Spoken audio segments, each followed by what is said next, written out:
Olá pessoal, sou Ismael Amorim, sejam bem-vindos a mais um programa aqui do nosso podcast Unaí. Hoje, um podcast super especial, estou tendo o prazer e a honra de receber ele, que é um grande amigo, Dr. Alberto Weinstein. Olá, é um prazer estar aqui, fico muito feliz de estar aqui em Unaí, principalmente com o Ismael, que é um grande amigo e pessoa que eu admiro muito e acredito que vai ser extremamente proveitosa a nossa conversa hoje aqui. Com certeza, doutor. Até esse momento aqui é o momento que eu costumo puxar, né? Falar um pouquinho sobre as especialidades, as características do profissional da autoridade que a gente está recebendo aqui. Sim. O bastidor estava conversando com o Dr. Alberto aqui e o currículo do homem realmente não dá para resumir, né? Então vou jogar a bola para você, doutor. Sim. Se apresenta para nós, por favor, sobre as suas especialidades, né? Você que é oncologista e reconhecido mundialmente, né? Conta para nós um pouquinho, por gentileza. Meu currículo, sim, é grande, mas não quer dizer que ele é complexo, né? E eu gostaria de começar me apresentando como cirurgião oncológico. Então, eu sou a pessoa que trabalha com câncer, que trabalha na cirurgia do câncer. E a primeira coisa que as pessoas me falam, os pacientes, amigos, falam assim, poxa, Alberto, você escolheu uma especialidade tão triste para trabalhar? E eu falo assim, é justamente o oposto. Ela é extremamente alegre. Porque mais de 90% dos pacientes que nos procuram, às vezes desalentado, com câncer, todo mundo consulta no Dr. Google hoje antes de ir no médico, você sabe melhor do que eu, né? Então só acha coisa ruim, porque faz uma busca não dirigida. Então chega no consultório triste, às vezes sem esperança, e a grande maioria sai curado. É claro que tem uma porcentagem que não sai curado, mas mesmo assim ganha qualidade de vida, dignidade, tem oportunidade. Então meu currículo, assim, desde o início da escola médica, eu queria trabalhar com cirurgia, então eu me formei primeiro como cirurgião geral. Na época que eu me formei, o tratamento do câncer era extremamente limitado, a chance de cura de um paciente com doença metastática era mínima, só existia cirurgia, radioterapia e quimioterapia. Então, instigado por essa vontade de conhecer mais, né? Depois que eu fiz minha residência... Que ano, doutor, você se formou? Me formei em 91. Assim, não é só velho, não. Tem cara de velho e é velho mesmo. É experiente, muito formei experiente. Em 91, aí depois fiz residência em cirurgia geral lá no Hospital das Clínicas. Depois fiz meu mestrado na Faculdade de Medicina da UFMG. Depois fui para São Paulo, fiz o doutorado em oncologia no Hospital do Câncer, que era o único hospital conceito 7 no Brasil no doutorado, que era a nota máxima. E aí eu queria entender mais sobre o câncer, não só ficar operando o paciente, mas entender os mecanismos que estavam levando o paciente a ter câncer e qual que era o futuro. E já dava para ver nessa época que o futuro era a imunoterapia, você ensinar o sistema imunológico a reconhecer e destruir o tumor, e a terapia-alvo, que era buscar pontos fracos no tumor para poder atingi-lo sem destruir ou bater muito no paciente com os tratamentos. Pouco tempo você já conseguiu identificar isso aí? A gente percebia que era uma tendência, mas foi até uma decepção, porque nessa época eu fiz a prova para validar meu diploma nos Estados Unidos, que é uma prova extremamente difícil, muito, muito difícil. Consegui ser aprovado, então eu passei a ser médico tanto no Brasil quanto nos Estados Unidos, e fui para os Estados Unidos fazer meu pós-doutorado. Aí fiz um pós-doutorado em Michigan, outro pós-doutorado em Nova York.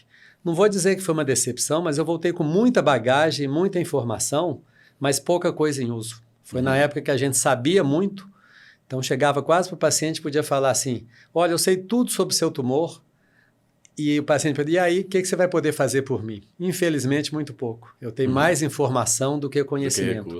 E isso mudou agora. Hoje a gente tem muita informação e muito recurso. E é com grande satisfação que eu estou aqui em Unaí com a minha equipe, que essa não é só para... que eu ia te fazer agora. Pode fazer, né? Então, não vou te interromper. Não, que isso é justamente, né? Pode seguir, na verdade, porque Unaí, né? O que traz Dr. Alberto a Unaí, como que tem sido seu contato com a cidade, o que você tem achado? Eu tenho gostado muito, mas então é uma história longa, não de muito tempo, que tem quase um ano só isso, mas longa do ponto de vista de intensidade de tanta coisa que aconteceu. Muita coisa. Então, foi na época que o Dr. Durães queria renovar o corpo clínico do Hospital Santa Mônica, e veio conversar comigo para saber se eu e minha equipe teríamos condição e interesse em assumir o hospital. Você conheceu ele em Belo Horizonte? Conheci ele em Belo Horizonte. Ele fica muito lá também. E aí eu vim aqui conhecer o Unaí, não conheci o Noroeste de Minas, e foi uma grata surpresa, até te falar uma informação que você não sabe, que a primeira vez que eu vim em Unaí aqui, eu vim visitar o hospital, conhecer a cidade, conhecer o serviço e te conheci. Não era, nem sabia que você existia, você também não sabia. Foi o primeiro dia que você estava aqui, então? Foi. Então, foi uma coisa interessante que eu vi assim, é um hospital que quer investir em inovação, tem qualidade, tem até marketing, né? Muitos lugares não tem. Então, voltei extremamente animado, constituí uma equipe, já temos aqui o Fernando da Odologia, o Gustavo da Cirurgia, o Guilherme que está trabalhando também na área de endoscopia e colono. Muito em breve vão trazer para o noroeste de Minas, que não tem nenhum cirurgião de cabeça e pescoço. Próxima semana começa a mastologia. Então, assim, é um lugar que eu peguei carinho, eu gosto muito de vir aqui. Dessa vez o que está difícil é o calor, né? Nunca vi. Eu acho que nas próximas aqui, também vai ter esse desafio. Mas dessa vez bateu o recorde aqui. Mas assim, eu venho com muito prazer e nós estamos montando uma estrutura que possa ajudar o Naí e ajudar as cidades ao entorno. Então, terminando assim a minha apresentação, minha história é uma história assim, muito densa, que eu tenho uma formação muito sólida na área de pesquisa, na área assistencial. Então, na área de pesquisa eu publico muito, gero muitos trabalhos científicos, trabalho muito com pesquisa clínica, que é pesquisa e desenvolvimento de novas drogas, e também na área assistencial nós temos um grupo muito forte, motivo pelo qual a gente está aqui. Então, nós trabalhamos em Belo Horizonte, no Hospital Mater Dei, Hospital Felício Rocha, Hospital Vila da Serra, formamos pessoas muito qualificadas, que às vezes a pessoa não quer ficar em Belo Horizonte sendo o 10º de uma fila para ter uma oportunidade de entrar numa equipe se ela já está bem qualificada e preparada. Então, às vezes, a oportunidade da pessoa vir para cá é muito melhor do que ficar lá. Então, o que nós estamos fazendo é trazer para cá pessoas extremamente qualificadas e o mais importante, não é para ocupar o espaço de ninguém aqui em Unai. Eu acho que o Unai cabe todo mundo. Os médicos têm que se integrar, têm que trabalhar juntos, os hospitais têm que trabalhar mais junto, porque parece às vezes até que tem essa briga, essa competição entre hospitais e médicos aqui, e eu acho que a competição de Unai não tem que ser com um médico contra o outro, ou de um hospital contra o outro. Tem que ser para trazer mais saúde, né? Trazer mais saúde, principalmente, o paciente aqui não precisa ir para Belo Horizonte, não precisa ir para Brasília para buscar tratamento. Quando o paciente vai, além dele estar doente, ele cansa de ter que viajar, de ter que fazer seus tratamentos fora do domicílio. Então, assim, por que não resolve essa comodidade aqui já é outra então, história, acho que os hospitais e instituições tinham que se unir para ser assim, nada contra Brasília. Inclusive, eu já morei em Brasília. Lá tem grandes amigos em Brasília, primos, familiares. Mas é igual você falou, a comodidade de quem precisa do atendimento, né? E todo mundo ganha se resolver tudo aqui, né? Então, esse que é o objetivo nosso aqui.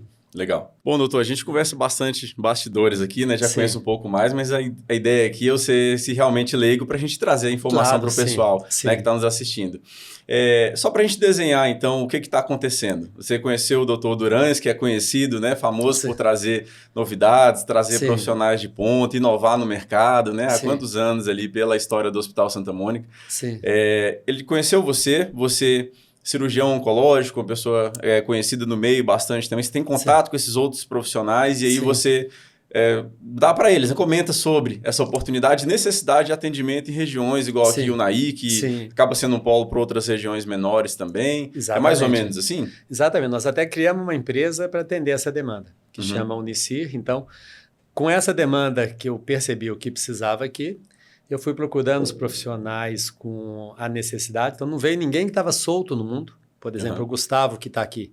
Ele estava muito bem colocado em Divinópolis. Então, foi um convencimento meu mostrá-lo que as oportunidades aqui em Unai e a necessidade de tê-lo aqui em Unai era maior que em Divinópolis.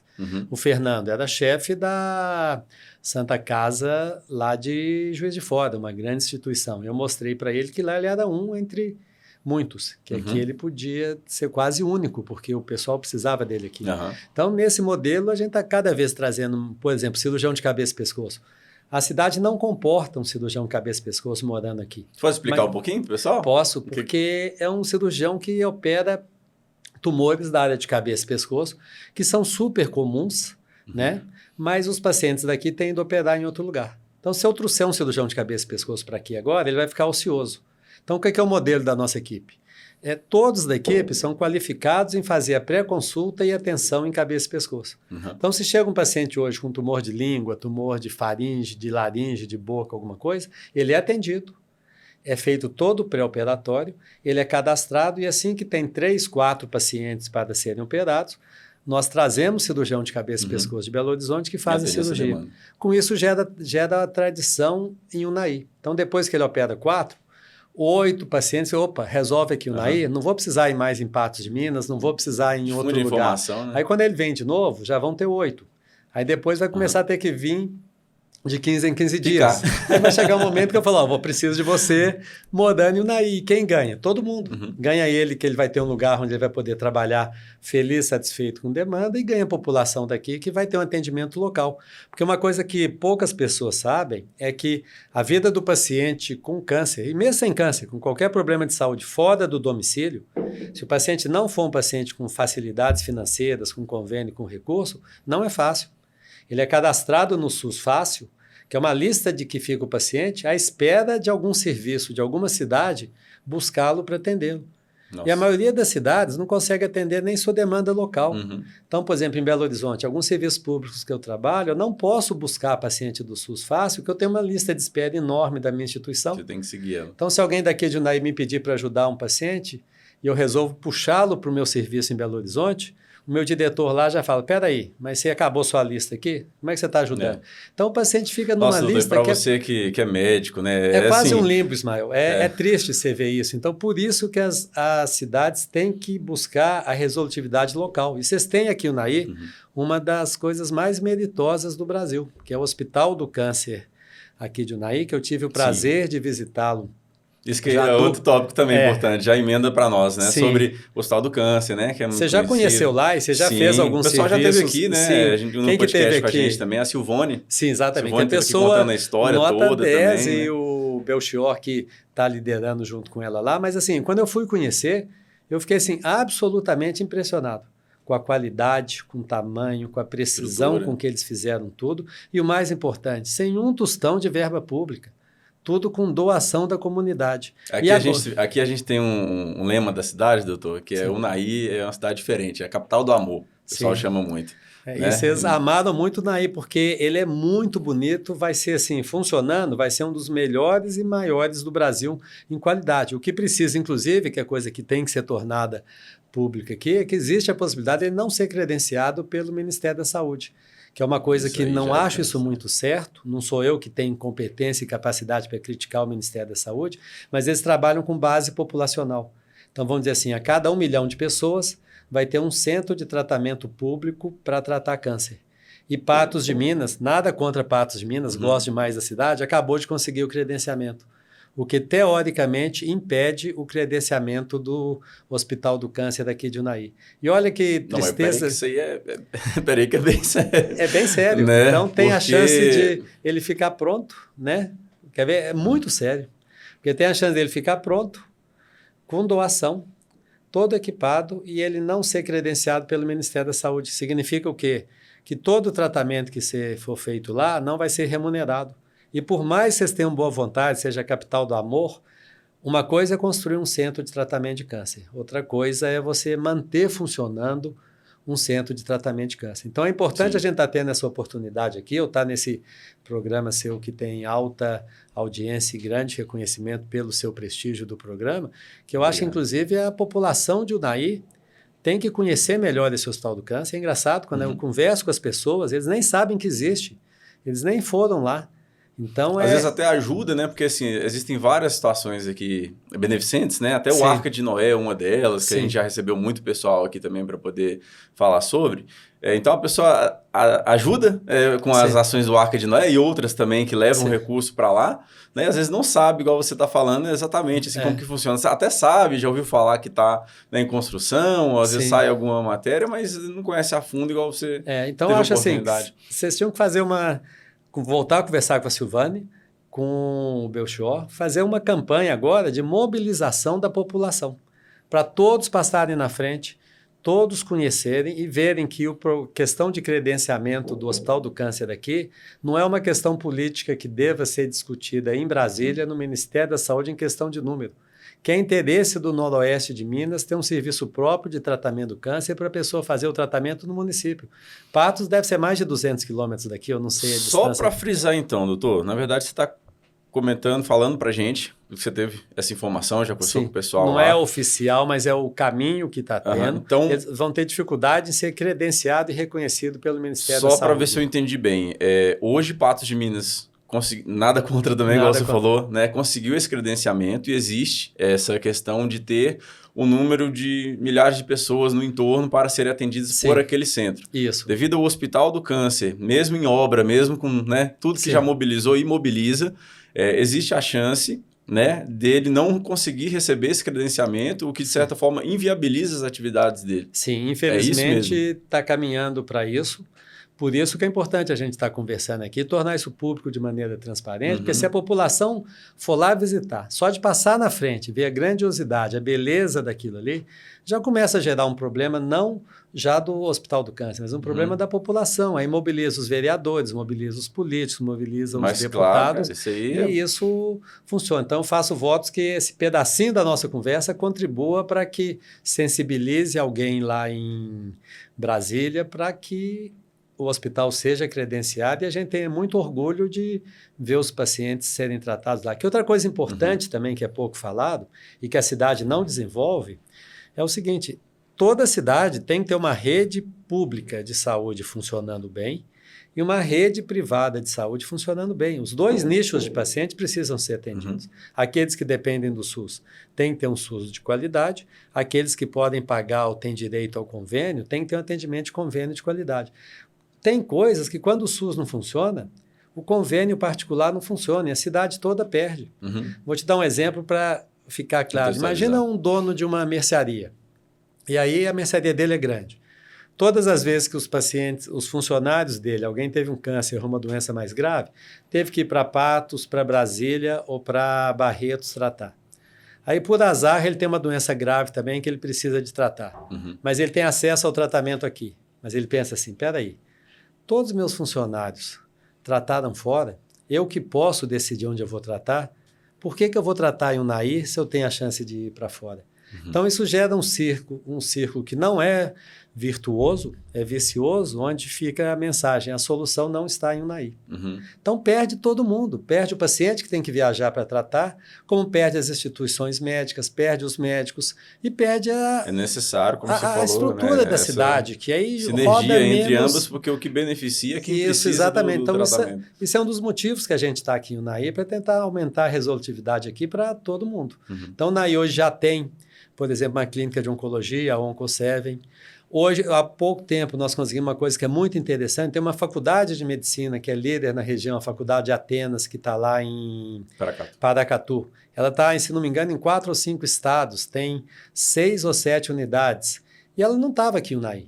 Então, nós conseguimos agora que os alunos da Faculdade de Atenas fizessem estágio aqui em Unai, no Hospital Santa Mônica. Então, isso é um reconhecimento para a instituição de que lá é o lugar onde os alunos podem aprender e se tornarem melhor médicos. E é bom para a Unai ter um vínculo com uma faculdade de medicina, né? Uma faculdade. Então, são coisas pequenas que, somando, acaba que a gente faz alguma coisa grande, né? Com certeza.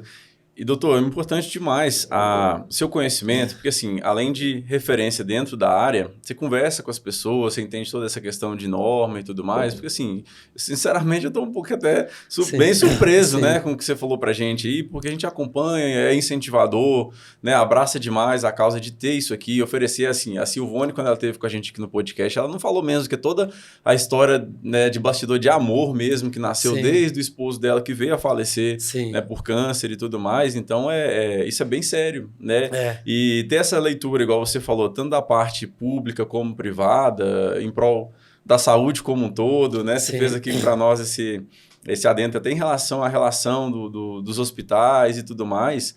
É uma missão muito maior, né, doutor? Você como uma pessoa que, né, respira isso há quantos anos... É importante passar essa missão do que é, na verdade, o tratamento, principalmente para quem precisa, né? E eu acho até essa pergunta sua extremamente procedente, que eu acho que a função maior do médico não é só tratar, não é só operar. Então, nossa equipe aqui, a gente não só trata câncer, como, obviamente, tratamos cirurgia geral, cirurgia bariátrica, cirurgia de obesidade, que vai começar a ser feita aqui em Unai, e várias outras coisas. Mas a maior missão do médico é orientar.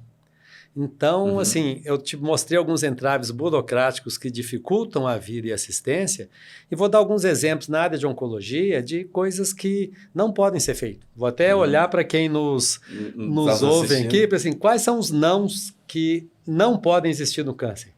Primeiro, você falar assim, câncer não é problema meu. Eu não quero que ninguém tenha câncer, mas isso não é prerrogativa nossa. Qualquer um de nós está sujeito a ter. Então, você não pode falar assim, câncer não é problema meu. Tomara que não seja, mas se for, eu tenho que enfrentar de frente. Então, esse primeiro não pode existir. O segundo, eu não devo falar sobre câncer. Muito pelo contrário, se você não fala, significa que ele não existe. E se ele não existe, não é um problema. Então, você deve falar sobre câncer, você deve comentar. O que eu mais recebo no meu consultório é a família liga e fala assim, olha, papai está com câncer, mas ele não sabe, não? Então, a gente queria que você não contasse para ele. Aí, quando chega a família e o pai pede para entrar primeiro e fala assim, ó, doutor, eu sei que eu estou com câncer, minha família não sabe, eu não queria que você falasse isso para eles. Não. É uma hipocrisia do bem. Porque o pai e a família, como um não pode falar com o outro, o pai não tem o direito de ficar triste, a família não tem o direito de ficar ansiosa, que eles vivem em um ambiente... Então, a primeira coisa que eu faço é colocar todos na mesma página. Ter o diálogo. Fala assim, olha, todos aqui estão pelo mesmo motivo. O fulano de tal está com uma doença que a gente ainda não sabe se é o quanto que ela é grave, se é curável ou não é. Mas vocês têm que estar na mesma página para vocês poderem estar juntos. Então, um não que não pode é assim, não devo falar sobre câncer. O terceiro não que você não pode ter é o seguinte, eu não devo me preocupar com câncer. Tem paciente que acha que se for no médico, o médico põe um câncer nele. A gente não tem... Tem gente que assim, brinca, né? Brinca, se eu for lá, vai achar. Mas a gente acha o que já está lá. Então, eu torço para não achar nada. Mas se tiver que ser achado, eu prefiro muito mais achar um câncer numa fase inicial passível de cura do que achar um paciente que teve um câncer e negligenciou aquele câncer e o câncer já está disseminado, onde a chance de cura é bem menor. Então, falar assim, eu não devo me preocupar com câncer. Deve sim. Quanto mais a gente vive, maior a chance da gente ter câncer. E se a gente fizer um diagnóstico, tanto é que antigamente não existia o que a gente chama hoje de sobrevivente do câncer, que é outra coisa interessante. O paciente tinha câncer e falecia. Hoje eu tenho paciente que está no segundo, terceiro, quarto, quinto câncer e vivendo bem, com o diagnóstico precoce. Então, tem vários nãos que a gente tem que cortar. Né, a informação, exatamente. Até porque quanto mais você fala, mais informação difunde, né, mais chega para as pessoas que às vezes demorariam se preocupar e às vezes podem observar situações que são importantes. Sim. Muitas instituições, inclusive em Belo Horizonte, e aqui vão ter também, que dão suporte para os pacientes que tiveram câncer. Que antigamente é aquela coisa assim, ter câncer ou ter HIV gerava aposentadoria automática. Felizmente, hoje não gera. Não é porque eu sou contra os pacientes, é que a maioria dos pacientes ficam curados. Então, eles têm uma vida social produtiva conseguem viver bem. Então, tem que se falar sobre isso, sim, tem que fazer a prevenção, sim.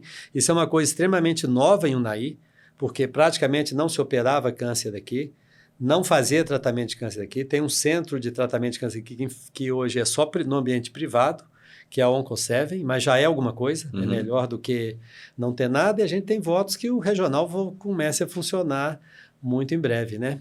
Legal.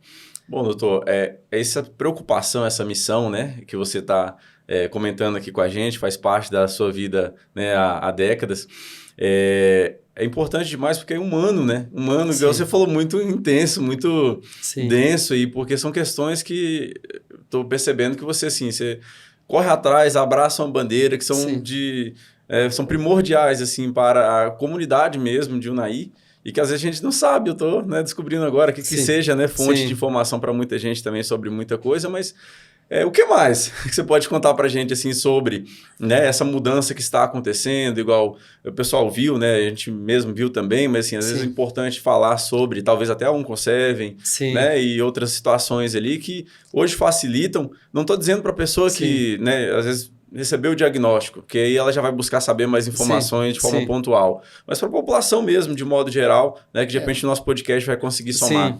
Eu acho assim que é importante, a gente tem que dar a mensagem, é que, primeiro, câncer pode ser evitado em alguns casos. Então, você tem uma vida saudável, você evitar fumar. Para as pessoas que têm filhos e crianças novas, vacinem seus filhos contra HPV.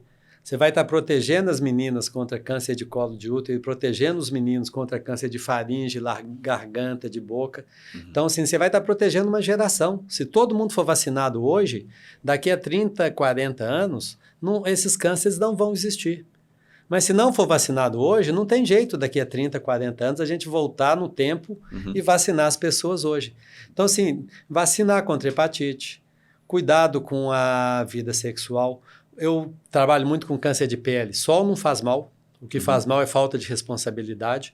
Então pode ir em praia, proteção. Pode ir em clube, eu vou, levo minha família, mas não pode ficar meio-dia na praia igual um frango assado sem proteção. Sem nada. Olha só, a pele que a gente nasce é a pele que a gente vai morrer nela. Que é o maior órgão do corpo, né, doutor? Nós não somos, a geração mais nova vai pegar isso.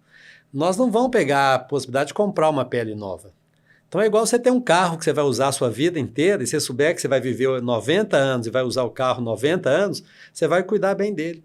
A nossa pele, a pele que a gente nasce é a pele com qual a gente vai morrer. Então se você fica no sol, se você estraga ela, pode até pegar aquele bronzeado que você é o mais bonito ou a mais bonita naquela semana, mas você vai ser o que vai ter a pior pele, a pele mais feia. Então, são atividades que a pessoa tem que cuidar, ainda mais aqui que é uma região agrícola, que o pessoal se expõe muito. Que tem um solzinho quente. Solzinho quente. Então, assim, óbvio que é fácil falar e difícil fazer. Não dá para o pessoal usar protetor solar todo dia, porque a maioria não tem nem recurso. Mas pode as empresas se atentarem e ver assim, opa, já que eles estão no sol o tempo todo, será que eu não posso dar uma blusa, já que eu estou dando uniforme? Eu não posso dar um uniforme que protege UVA, UVB? Então, são coisas que as pessoas podem fazer para adquirir hábitos saudáveis e mesmo não adquirindo hábitos saudáveis, em torno de 70% dos tumores são impossíveis de serem evitados. Então, não existe nada que o homem pode fazer para ele evitar ter um câncer de próstata. Não existe nada que uma pessoa não fumante pode fazer para evitar ter um câncer de pulmão de alguns tipos específicos. Então, o que a pessoa tem que fazer? Ao menor sinal ou sintoma que tem alguma coisa errada, não fica com medo da coisa errada e muito menos com medo do médico. Encara de frente. Encara de frente. A maioria das vezes não vai ser nada grave. E aí a pessoa fica com medo 1 ano de ir no médico, quando vai no médico não é nada grave, fica assim, sofreu 1 ano. A coronária ficou apertadinha. E às vezes não era grave naquele dia, né? Às vezes agravou por não buscar informação, não buscar... Então, procura um médico para buscar isso, ter a vida saudável, né? E a gente está tentando trazer aqui para a Unai cada vez mais especialistas para ajudar a resolver isso, né? E são programas como esse seu, assim, que permite a gente não só passar orientações e o paciente, que, na verdade, cada um cuida da sua saúde, né? Infelizmente, o conceito que funciona no Brasil é do médico cuidar da doença.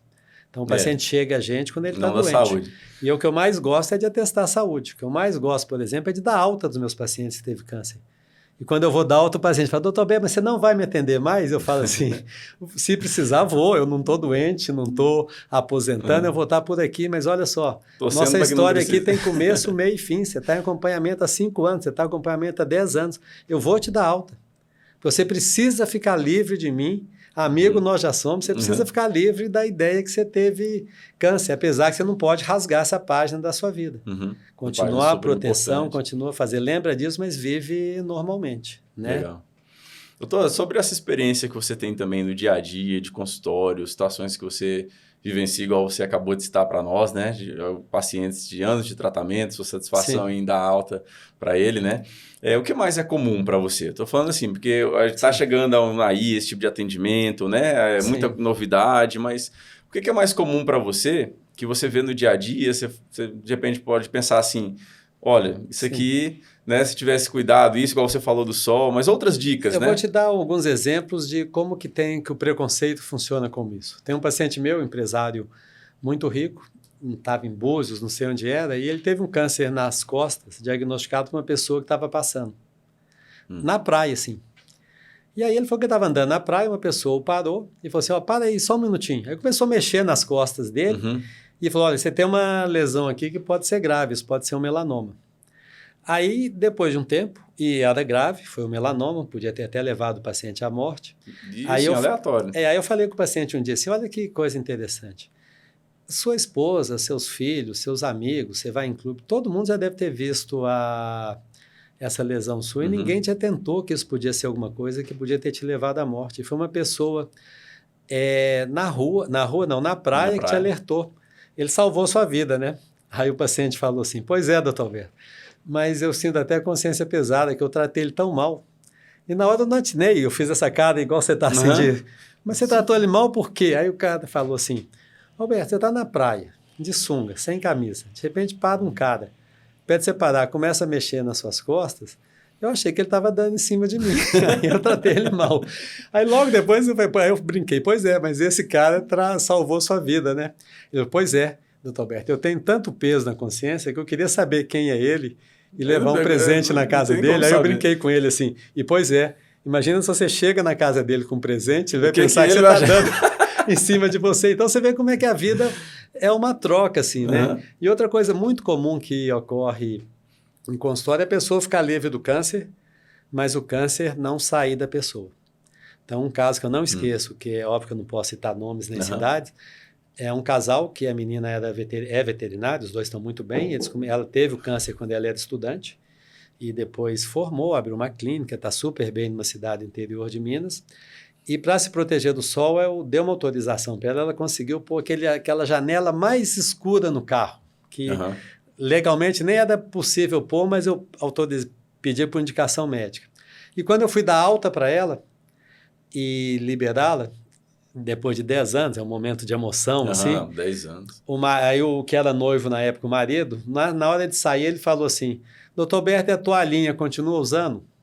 E ela, como a maioria das mulheres que manda nos homens, assim, puxou ele para fora como se ela não queria que falasse. Peraí, volta aqui.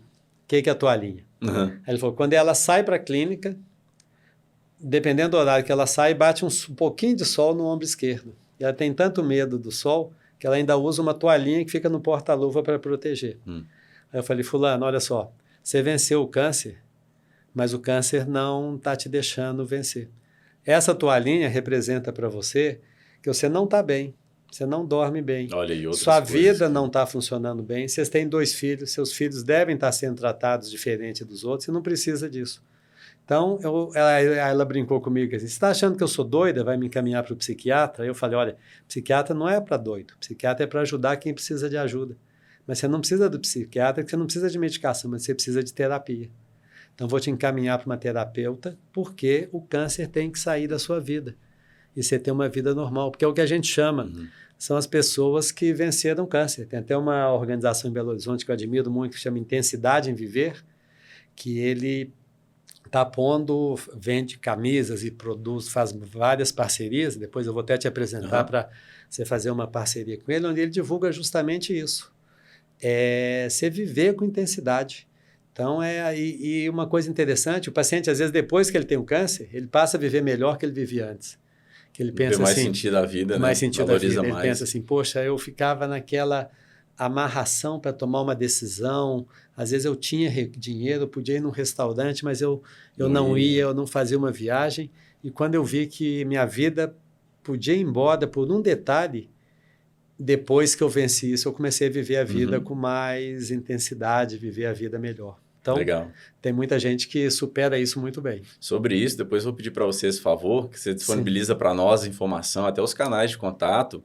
A gente coloca também, né, na descrição dos vídeos. É bom para poder a gente divulgar e tudo mais. Uma área mais nichada na área de câncer de pele. Então, assim, tem o Dr. Alberto Weinstein, que é meu Instagram. Eu não era muito de rede social, para falar a verdade, eu nem entendo muito disso, aprendi muito, estou aprendendo muito com você, né? Mas eu acho assim, informação é muito importante o paciente ter. E mais importante que a informação é a fonte da informação. Eu vou te puxar muito a orelha sobre isso aí, porque você tem uma missão de vida muito bonita, que você no mundo físico, né, atua com muito vigor. Então, no digital, é importante, né? Essa escala, igual a gente está levando essa informação. Até vou pedir para a gente entrar agora em 2 pontos que eu acho muito interessantes, que é você, né, como especialista, passar uma orientação justamente para o pessoal que está nos assistindo agora e está vivendo, talvez, uma situação de câncer, né? Dicas, coisas que a pessoa tem que levar em consideração, né? Igual você falou, e a gente espera, assim, para todos, né? Com uma alta, né? Com certeza a pessoa deve viver a vida de outra forma. Mas que às vezes ela está vivendo isso, ela está passando nesse momento por esse desafio e na sequência para a pessoa que tem alguém próximo, né? Que ama, que cuida, né? O que ambos precisam, doutor, ter em mente, levar em consideração, né? Sobre esse momento da vida. Isso é extremamente importante. Para falar a verdade, a área mais importante da oncologia, da cirurgia oncológica, porque a maioria dos médicos ele é treinado para vencer, né?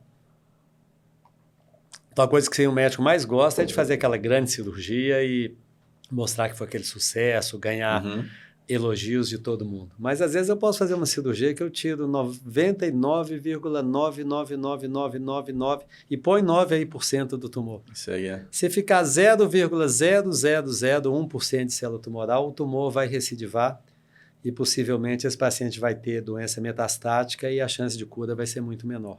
E, às vezes, esse resquício que ficou não é alcançável pela minha cirurgia. Então, a principal chance de cura do paciente com câncer é a cirurgia, para a maioria dos tumores. Os que não conseguem ficar curados na cirurgia, muitos pacientes ficam curados com imunoterapia e terapia-alvo, e alguns com quimioterapia.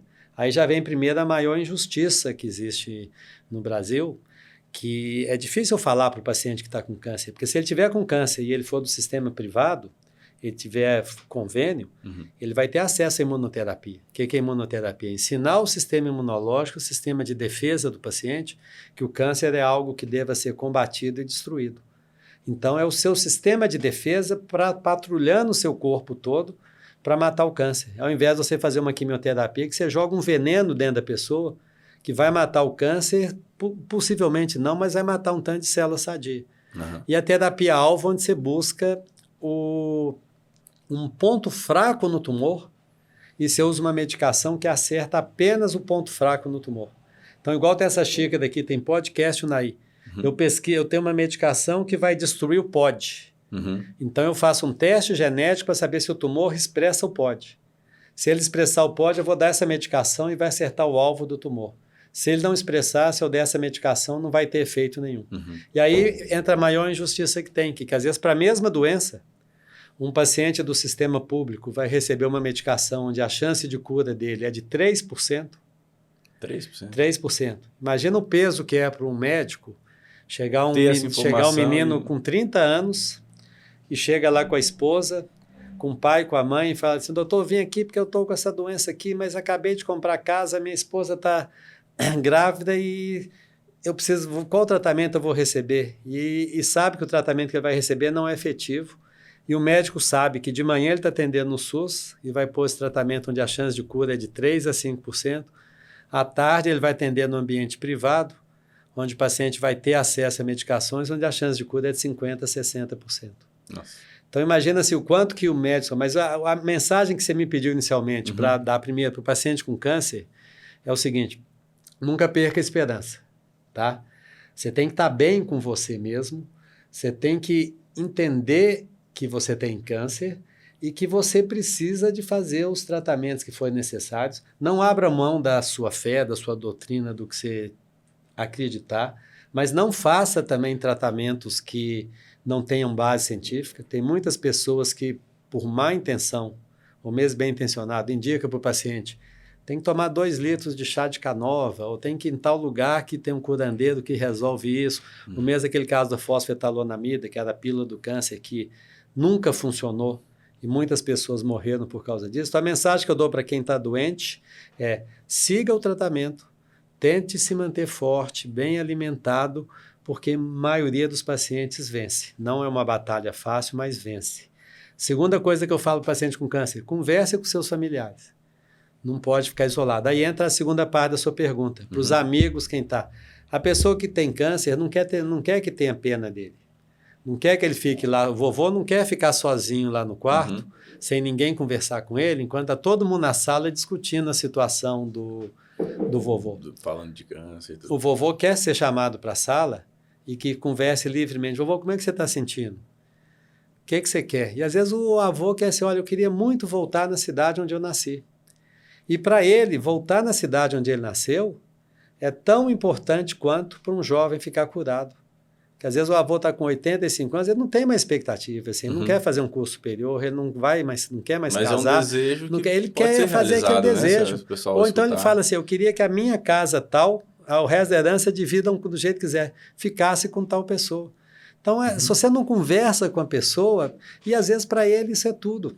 Ele voltar não tem nem na oportunidade cidade. de Eu já tive, expressar isso. eu já tive paciente que ela fez uma cirurgia muito radical, que a gente quase desliga a perna do paciente, faz uma quimioterapia só na perna, e o câncer dela ficou em remissão por mais ou menos um ano, que o objetivo de vida dela era ir no casamento da neta. Depois de um ano, o câncer voltou. Eu propus para ela repetir o tratamento. E ela falou de maneira bem madura para mim: doutor Alberto, eu já cumpri minha missão aqui.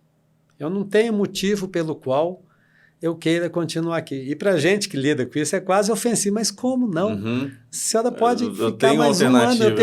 Eu não quero essa alternativa. Você lembra bem que eu te falei que eu queria ir no casamento da minha neta? Minha neta já casou. Já está feliz, Forte, já está bem. Eu não Forte quero mais. Então, assim, às vezes, assim, converse com o paciente. E em todas as idades, o paciente quer alguma coisa. Então, é óbvio que a gente quer a cura e o paciente quer a cura. A gente tem sonhos, desejos, a pessoa numa situação dessa, com certeza ela vai ter, né, a opinião dela e vai querer expressar isso. E, Ismael, e é interessante o seguinte, que o paciente sempre tem alguma necessidade e o médico tem que estar do lado do paciente nisso. Então, por exemplo, o paciente quer a cura. Se qualquer um de vocês aqui tiver o câncer, vocês falam, não quer nada menos que a cura. Mas quando a cura não é factível, a gente pode dar uma sobrevida, o paciente viver um tempo grande com qualidade de vida. Quando isso não é factível, você pode dar. Às vezes o paciente fala, eu não quero sentir dor. O paciente fala, olha, se eu estou com uma ferida que tem um mau cheiro, meu filhinho pequenininho, não, como é que você convence um menino de 3 anos a abraçar o papai que está fedendo? Não convence. Então, eu queria... Sempre o paciente quer alguma coisa e sempre o médico pode ajudar em alguma coisa. Mas óbvio que a maioria a gente cura, mas você tem que estar próximo do paciente nisso, né? E o paciente tem que estar aberto dentro da família, porque por mais que o médico seja importante, o paciente nos vê uma vez por semana, ou a cada 15 dias, ou uma vez por mês. Com a família o tempo inteiro. Então, o paciente com câncer, ele não quer que tenha pena dele. Ele quer ser levado a sério, ele quer ser considerado, ele não quer ficar isolado. Quer falar e ser ouvido. Ele quer falar... Você falou exatamente... Você traduziu essa entrevista toda em 2 palavras. Ele quer falar e ser ouvido. Muito importante. Né? E essa frase, essa dica, ela serviu para os 2 lados, né? Que foi a pergunta inicial. Então, fica aí uma dica muito importante também, né? É básico, né, doutor? Mas parece que com a situação em si, a pessoa esquece ou acha que ela tem que agir com o impulso dela, mas o diálogo é sempre uma excelente opção. Exatamente. Doutor Alberto, né, reforçando a importância da sua visita, da sua presença aqui, todo o seu know-how e conhecimento para poder mudar, né, essa realidade. Quando eu digo mudar a realidade, desde a informação, que é importante, como você bem citou e frisou para nós, falar sobre o câncer, né, as ações efetivas que você tem feito aí fisicamente em outros locais. A gente até conversava de bastidores sobre, né, vamos voltar um pouquinho na conversa, no tópico lá, sobre a sua missão mesmo como referência da área e pelo trabalho que você tem desenvolvido, né? Eu tenho essa informação de bastidor, eu gostaria que a gente tornasse ela aqui no podcast mais pública, sobre algumas ações que você tem feito, né, que você não tem ficado só em Unai, você tem rodado também nas cidades aqui no entorno, né? É uma região muito grande, né? É só depois que eu vim aqui que eu vi a grandeza de Unai. Você não conhecia, mas te botaram para dar um giro, né, doutor? Não, um giro não, um mega giro, né? Eu acho que na primeira ou segunda vez que eu vim aqui, nós visitamos 6 ou 7 cidades e, assim, andamos sem brincadeira, acho que uns 1.000 quilômetros. Você lembra quais vocês foram? Lembro, nós fomos em Formoso, Formosa, Buritizo, Lucuia, acho que é Buritizeiro. Arinos, com certeza. Nova alguma coisa assim. E, na verdade, eu estava com o Alex e onde iriam me levando... Onde a banda tocava, você estava lá. Eu estava lá. E aí eu tinha reunião com o prefeito, ou vice-prefeito, ou secretário de saúde, ou com os vereadores. E o objetivo é integrar a região. Porque, assim, não adianta nada a gente montar alguma coisa de excelência aqui em Unai, se a pessoa que está aqui do lado em Arinos ou Buritis precisa e ele não sabe que tem. Ou pior, se ele precisa e ele não tem acesso, né? Então, a gente está tentando integrar esses municípios todos, de maneira que tem alguns lugares que pessoas da nossa equipe vão lá atender, tem outros lugares que as pessoas de lá vêm aqui. Nesse ensejo, nós tentamos até ajudar muitas das prefeituras a levar o atendimento, ter programa de saúde da família, alguma coisa assim. E quando tiver isso mais articulado, nós temos ideia de ter, tipo assim, eventos como esse, que sejam, por exemplo, semanais, que a gente possa estar passando orientação para todo mundo da área de saúde e de todo o entorno de Unai, do que a gente tem feito de campanha, o que tem de novidade, o que pode fazer. O pessoal está bem receptivo com isso? Muito, muito bem receptivo, né? Não é fácil você fazer isso, porque não é um modelo que existe, né? Então, agora mesmo. Saindo daqui, eu já vou para outra cidade. Antes de ontem, já tive em 4 cidades, né? As cidades aqui são longes, né? Os municípios mesmo, né? Os municípios são grandes, né? Mas eu estou bem animado que nós vamos realmente conseguir contribuir para cá e sem nenhum menosprezo pelo que já está sendo feito. Muito pelo contrário, quem está aqui tem pessoas extremamente competentes, capacitadas, instituições muito competentes, capacitadas, e nosso grupo veio para cá para agregar. De maneira que a gente também ajuda no hospital municipal. Então, assim, trabalhar todo mundo junto, porque o Unai pode aumentar muito a resolutividade e ganha todo mundo, Ismael. Não é só o paciente, ganha um comerciante, ganha a prefeitura que gera mais imposto local. Tem lugares nos Estados Unidos que a saúde é o principal PIB da região. O pessoal fala muito, por exemplo, do Texas de petróleo, mas tem lugares no Texas, em Houston, que é um centro médico de referência nacional, que a principal fonte de renda da cidade não é o petróleo, é a saúde. Porque onde o nosso ex-presidente faleceu, José de Alencar, quando ele precisou ir no melhor lugar do mundo, para onde que ele foi? Para Houston, no MD Anderson Cancer Center. Então, Unai pode se tornar um polo de saúde da região que beneficia a cidade toda, todo o entorno daqui. A raiz da cidade, enraizar nessa... Brasília é perto, mas se você parar para pensar, é 200 quilômetros, né? E o perto é relativo, né, doutor? Para necessidade, urgência de um atendimento. E outra coisa, quando você chega lá para ser tratado em Brasília, você é um de fora que veio ser tratado. Você não é uma pessoa de lá, você não é uma pessoa que está lá, você não tem seus entes queridos, você não tem sua família lá. Então, se tiver resolutividade casos, igual você falou, de uma fila já, né? Além da fila, por exemplo, você fazer uma quimioterapia, e você voltar para casa e poder encontrar a sua família, comer aquela comida que você gosta e dormir na cama que você está acostumado a dormir, é muito melhor do que você fazer uma quimioterapia e você ir para um abrigo, ficar num quarto com 6 pessoas que você não conhece, não tem quem conversar. Quer dizer... Comodidade, qualidade de vida é outra coisa. A resposta é outra, né? Porque o paciente está numa situação completamente favorável num caso e completamente desfavorável no outro caso. A pessoa tem medo, quer chorar de noite, mas não pode porque está num quarto com 5, 6 pessoas, né? Então, assim, Barretos é muito... a liberdade numa situação que ela já está fragilizada. Barretos é muito legal, é muito bom, mas por que tem que ir Barretos se a gente pode trazer Barretos aqui? Que deve pode até... mudar, né? Se pode melhorar, não tem né? por que então, de não trabalhar para isso. Então, essa que é a ideia. E não é isso que eu estou falando, não se aplica só a câncer, né? Então, você parar para pensar assim, é um absurdo a região do Noroeste não ter um serviço de hemodinâmica que ainda está funcionando. Está estruturado. Então, se...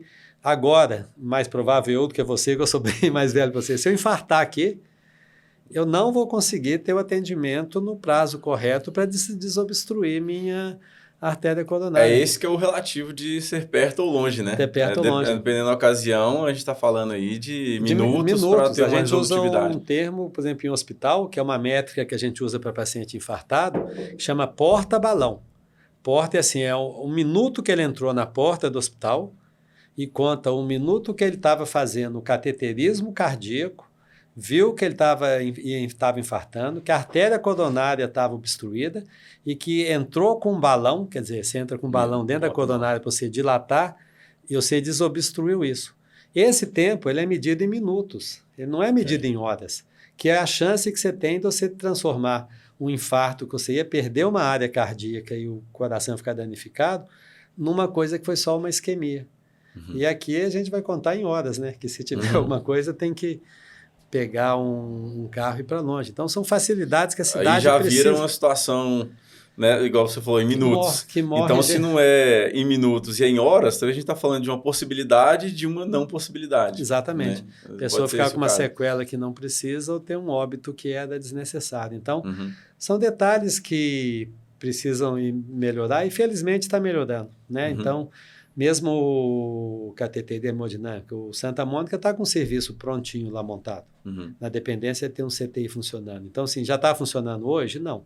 Mas já tem uma luz no fim do túnel de que pode está vir sendo a funcionar, trabalhado né? Para funcionar. Né? Bom, doutor, eu até tomo a liberdade aqui em nome de todos os naienses, né, de certa forma, de te agradecer, porque são pessoas como você, né, que tem esse conhecimento, que tem esse know-how, que estão trazendo isso aqui para a nossa cidade e região, que torna isso possível, né? A gente tem, igual você falou, às vezes tem a situação, mas não tem a informação base que vai levar a coisa a acontecer, né? Então, eu te agradeço de coração, né? Isso, pelo trabalho que você tem feito e que a gente sabe que seu tempo é corrido, é precioso, né? Você fica mais em Belo Horizonte, mas também no mundo, né? A gente conversa em bastidores, então queria até depois você comentasse o pessoal hoje, assim, alguns eventos que você participa, você já comentou comigo em off aqui sobre eventos que você vai, que você representa, na verdade, a região, né, do mundo ali, para poucos profissionais, esse conhecimento que você busca, mas concluindo aqui a linha de raciocínio, agradecer a uma pessoa como você dispor do seu tempo, né, das suas conexões de profissionais para poder beneficiar tudo isso, né? Muito importante. É um prazer estar aqui e dando um exemplo assim, nem vou ficar falando de evento, que a gente realmente viaja muito, tanto no Brasil quanto fora, tanto para ensinar como para aprender. Quem está ensinando está sempre aprendendo. E participar de evento, medicina é isso, você não tem fim, né? Você está sempre aprendendo. Mas até eventos para leigos, por exemplo, nós vamos fazer em breve aqui na região de Unai e Paracatu, precisa juntar um público, por exemplo, um evento para orientar profissionais que trabalham com beleza a se informar melhor sobre câncer de pele. Se você parar para pensar, a minha cabeça, todo mundo conhece meu couro cabeludo, que eu sou careca.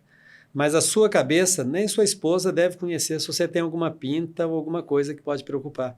Mas possivelmente seu cabeleireiro conhece. Já conhece melhor. Mas ele não tem a informação que ele precisa ter. Se você parar e pensar uma senhora de 70 anos, quem conhece a planta do pé dela? O marido vai olhar, o médico vai olhar, mas certamente o podólogo dela conhece.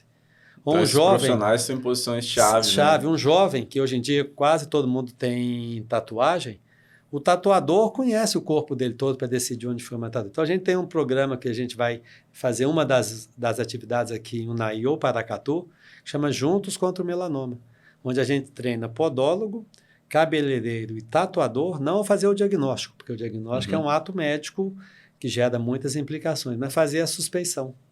Então, eu não quero que um cabeleireiro, no dia que está preparando uma noiva, fale, acho que você tem uma lesão feia na sua cabeça. Não. Mas eu quero que ele tenha essa informação para no dia a dia, se ele está preparando alguém, tem uma pintinha na sua cabeça que me preocupa.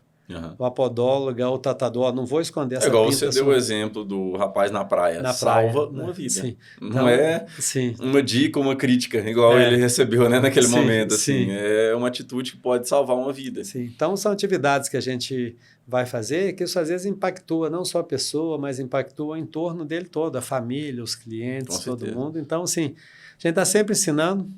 E cada vez que a gente ensina... Aprende mais. Aprende muito, né? Show. Doutor Alberto, eu vou te devolver a palavra para você falar para a gente, né? Alguma dica, de repente alguma fonte de informação que a pessoa que hoje, né, como você deu algumas dicas aqui, tanto para a pessoa que está vivendo esse momento, talvez com câncer, ou para um familiar, ou mesmo essas dicas que podem salvar vidas, né, que a gente comentou bastante aqui também. Se tem, de repente, alguma fonte de informação que você considera confiável que você pode indicar para a pessoa que está nos ouvindo e nos vendo, se tem alguma outra dica prática também, igual várias que você citou para a gente, a palavra é sua, fica à vontade, né, só para a gente poder levar mais um pouco para o público. A primeira dica que eu dou é o seguinte, quando o paciente tem algum diagnóstico, às vezes ele chega em casa e ele vai entrar no Google.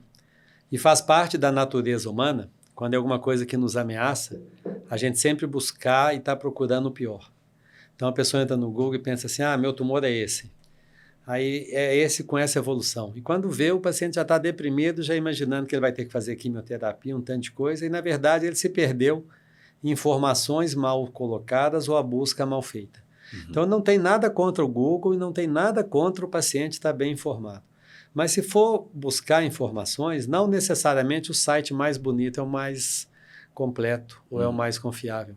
Então, busquem sites como...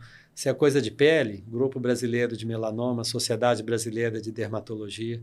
Se é alguma coisa de câncer, Instituto Nacional do Câncer, o INCA. Então, sempre busque sites confiáveis, mas lembrar o seguinte, que o site só traz informação, ele não traz tratamento. Nem muito menos análise, né? Exatamente. Então, você tem que ir no médico.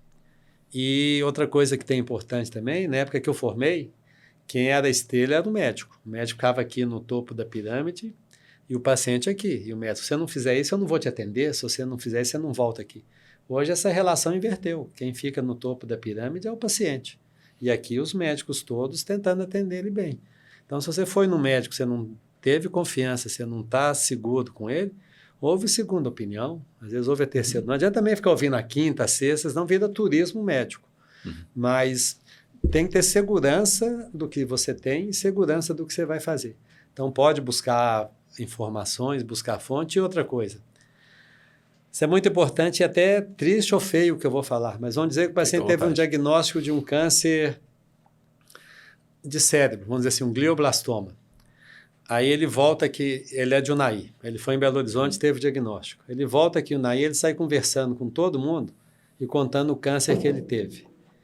Qual é o feedback, qual é o retorno que ele vai ter?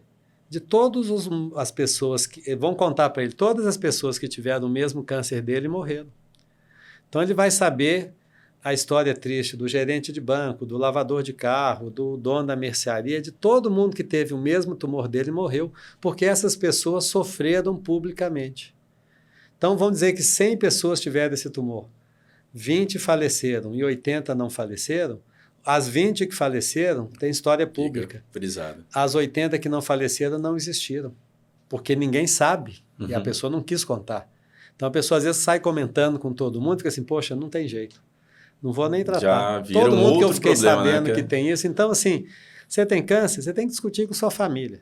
Você tem que falar com quem precisa saber. Você não precisa estar no salão e um fala, vou fazer isso, estou com câncer. Um fala assim, você vai comprar, um amigo que está jogando sinuca, vou comprar um carro, estou com câncer. Você tem que falar e discutir com quem você confia. Então tem que ser a equipe médica, sua família e seus amigos. Você sempre vai ouvir coisa ruim, aí fica estigmatizado que o câncer não tem jeito. Então essa mensagem que eu queria deixar aqui no final, assim, busque fontes confiáveis, acredite no seu médico. Se você não gostou no médico, não é obrigado a gostar, você pode ir em outro, ouvir outras opiniões em outra cidade e tenha fé e acredite que você vai ficar bom, né? Tem que brigar, e a maioria das guerras que a gente vence não é com uma batalha só, né? Sim. Para falar a verdade, são muitas, né? São várias, né? E muitas das vezes com a gente mesmo, né? Exatamente, também, que é a maior briga, né? Isso, com certeza. Sim. Doutor, sem palavras, né? Um podcast muito enriquecedor, né? Com muitas dicas, muito conhecimento, muitas atitudes que estão sendo feitas também.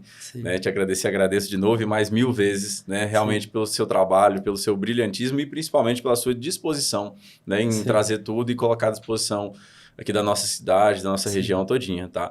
Realmente é enriquecedor, acredito que a galera que está nos assistindo, o pessoal que vai acompanhar esse podcast, a gente vai disponibilizar de diversas formas também em todas as plataformas, né? Vão ter muito o que ganhar, né, com sua participação aqui. Dessa maneira, realmente eu fico aqui muito agradecido em nome de todo mundo, né? Presta esse agradecimento aí de coração. Eu acho que é o oposto. Sou eu que tenho que agradecer a oportunidade, então estou muito feliz em estar aqui falando. Acredito que o que a gente conversou aqui vai ser muito útil para o pessoal da região, né? Com certeza. Então, fico muito feliz de estar aqui. Falo até para vocês que estão nos ouvindo, sem nenhuma vergonha. Primeira vez que eu estou fazendo um podcast, então o Ismael que me aplica muito nisso de maneira muito procedente, porque é uma maneira muito mais fácil da gente divulgar a informação do que eu estar restrito no meu consultório e só tendo acesso a essas informações quem consulta comigo. Né?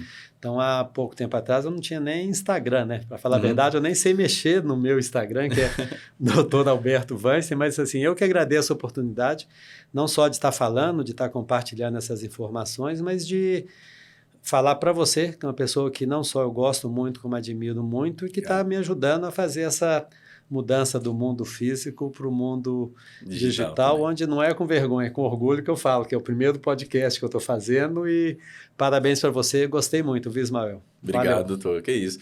Doutor, contar com a sua confiança, né, não é menos que uma grande honra, dá para sentir, desde o dia que eu te conheci também, o seu amor, realmente o seu compromisso com essa mudança Sim. de ares, né? Você tá fazendo menos que mudando a realidade, né, do entorno com essa questão da informação e know-how que você consegue trazer. Sim. E o digital, a gente consegue essa escala, né? Você vai ser perturbado bastante ainda por mim aí, a gente está no primeiro de muitos, né, podcasts que vão surgir aí ainda, né? Eu faço compromisso aqui de ser igual você é né, uma bandeira ativa aí de tanta coisa, você é a bandeira ativa de levar isso para o digital que precisa demais. Tá? Pode ter certeza Obrigado, que eu vou estar nisso. de coração também. Igual o compromisso que eu faço com o Ismael, que eu faço com vocês, sempre que ele estiver atrás de mim, eu vou estar à disposição para a gente estar junto aqui, disponibilizando as informações que forem relevantes aqui para a região, ou mesmo para além da região. Muito obrigado, Ismael.